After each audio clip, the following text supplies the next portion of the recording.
Hello everyone, menu for today natin guys ay simpleng pad thai noodles. Ayan guys, yung noodles pinakuluan lang ng aking anak.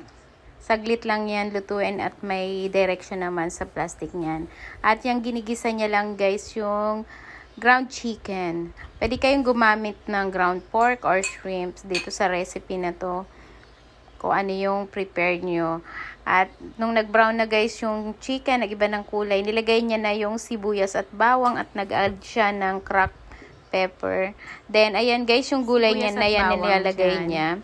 Leftover namin yan, tira sa sahog sa pansit. Nung nagluto ako, nilagay niya na din, sinahog niya na din. Pwede kayong gumamit ng ibang gulay guys. Depende sa gusto nyo at mag-match dito sa noodles na to.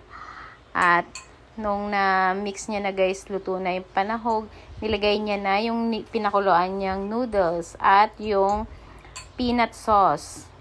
Yung peanut sauce na yung guys, peanut butter, soy sauce. Di ko lang alam kung ano pa yung inad niya sa sauce na yon, pero mga panimpla lang yon.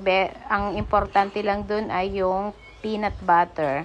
Then, ayan guys, nung na-mekos-mekos niya na, minikos-mekos niya na yung sahog sa noodles, yan guys ay luto na, ready na. Nilagyan niya lang ng toppings na dinikdik na mani at green onions. Ayan guys, ready na. Thank you guys for watching.